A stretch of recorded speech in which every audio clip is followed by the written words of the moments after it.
Hi friends, வணக்கம். Welcome back to Tamil Mithran. Madhampatty ரங்கராஜை cook with கோமாளியிலேருந்து தூக்கிட்டாங்க அப்படின்னு வதந்திகள் போயிட்டுருக்கிற நிலையில் கொஞ்ச நேரத்துக்கு முன்னாடி அவரே இது பற்றி ரியாக்ட் பண்ணி போஸ்ட் ஒன்று போட்டிருக்காரு. இது மட்டும் இல்லாமல் தன்னோட காஸ்டியூம் டிசைனரை மறுபடியும் இன்னொரு தடவை மாற்றிருக்காரு. மாதம்பட்டி ரங்கராஜ் மற்றும் அவரோட இரண்டாவது மனைவின்னு கிளைம் பண்ணுற ஜாய் கிறிசல்டாவுடைய பிரச்சனைகள், போலீஸ் புகார், சிஎம் ஸ்டாலின் கிட்ட கோரிக்கை, இன்டர்வியூஸ் தரது அப்படின்னு பரபரப்பாக போயிட்டுருக்கு.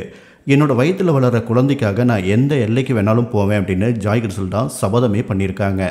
இது மட்டும் இல்லாமல் அவங்க கொடுத்துருந்த இன்டர்வியூஸில் தனக்கும் மாதம்பட்டி ரங்கராஜுக்கும் குக் வித் கோமாளி செட்டில் கேரோனுக்குள்ளே சண்டை நடந்துச்சு அப்படின்னு அவங்க சொல்லியிருந்தாங்க. இதை தொடர்ந்து மாதம்பட்டி ரங்கராஜ் அவர்களை குக் வித் கோமாளி நிகழ்ச்சியிலிருந்து தூக்கிட்டாங்க, நீக்கிட்டாங்க அல்லது அவரே விலகிட்டார் அப்படின்னு நிறைய ரூமர்ஸ் போயிட்டுருக்கு. அதுக்கு தகுந்த மாதிரி இந்த வாரம் குக் வித் கோமாளியில் வந்த எந்த ப்ரொமோலையும் அவரை பார்க்க முடியல. செஃப் தாமு மற்றும் செஃப் கௌசிக் இவங்களை மட்டுமே காட்டியிருந்தாங்க. மாதம்பட்டி ரங்கராஜுடைய பர்சனல் லைஃப்பில் போயிட்டு இருக்கிற பிரச்சனைகளையும் ஜாய் கிறிசல்டா போலீஸில் புகார் கொடுத்துருக்கிறதாலையும் அவரை நீக்கிட்டாங்க அப்படின்னு ரூமர்ஸ்லாம் போயிட்டு இருந்துச்சு. இந்த நிலையில் மாதம்பட்டி ரங்கராஜ் இப்போ ஒரு போஸ்ட் போட்டிருக்காரு. அதில் வழக்கம் போல் புது காஸ்டியூமோட காலை தூக்கி உதைக்கிற மாதிரியும், ஸ்டைலாக கூலர்ஸ் போட்டிருக்கிற மாதிரியும், வெட்கப்படுற மாதிரியும் பல சேட்டைகளோட ஃபோட்டோஸை ஷேர் பண்ணியிருக்காரு. மேலும் கருப்பு ட்ரெஸ் போட்டிருக்கிற செஃப்பாக இருந்தாலும் அவர் ட்ரெண்டையெல்லாம் ஃபாலோ பண்ண மாட்டார், புதுசாக ட்ரெண்டை செட் பண்ணுவார் அப்படின்னு கேப்ஷன் கொடுத்துருக்காரு. குக் வித் கோமாளி மற்றும் விஜய் டிவியிலிருந்து யாரும் என்னை துரத்த முடியாது அப்படிங்கிற மாதிரி ஹேஷ்டேக்ஸ் போட்டு கன்ஃபார்ம் பண்ணியிருக்காரு.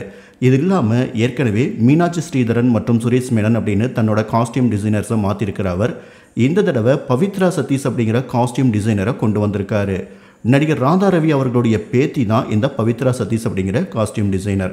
விஜய் டிவியில் பிரியங்கா தேஷ்பாண்டே, விஜய் ரக்ஷன், செஃப் தாமு அப்படின்னு பலருக்கும் இவங்க ஸ்டைலிஸ்டாக இருக்காங்க. குக் வித் கோமாளியில் பழைய சீசன் குக்குங்களுக்கும் இந்த சீசன் குக்குங்களுக்கும் போட்டி வச்சு இந்த வார எபிசோடில் வர இருக்கு. ஒருவேளை இந்த வார எபிசோடில் மாதம்பட்டி ரங்கராஜ் இல்லை அப்படின்னாலும் அடுத்த வாரம் அவர் கண்டிப்பாக வருவார் அப்படின்னு கன்ஃபார்ம் பண்ணலாம். மாதம்பட்டி ரங்கராஜ் இந்த போஸ்ட் போட்ட கொஞ்ச நேரத்திலேயே ஜாய் கிறிசல்டா ஒரு போஸ்ட் போட்டிருக்காங்க. அதில் அவர் கூட ரொமான்டிக்காக இருக்கிற மாதிரி ஃபோட்டோஸ்லாம் அவங்க ஷேர் பண்ணியிருக்காங்க. மேலும் அவள் உயிர் கொடுத்தது ஒரு உறவுக்காக, அவன் ஆட பார்த்தது ஒரு விளையாட்டுக்காக அப்படின்னு ஒரு கவிதை மாதிரி சொல்லியிருக்காங்க.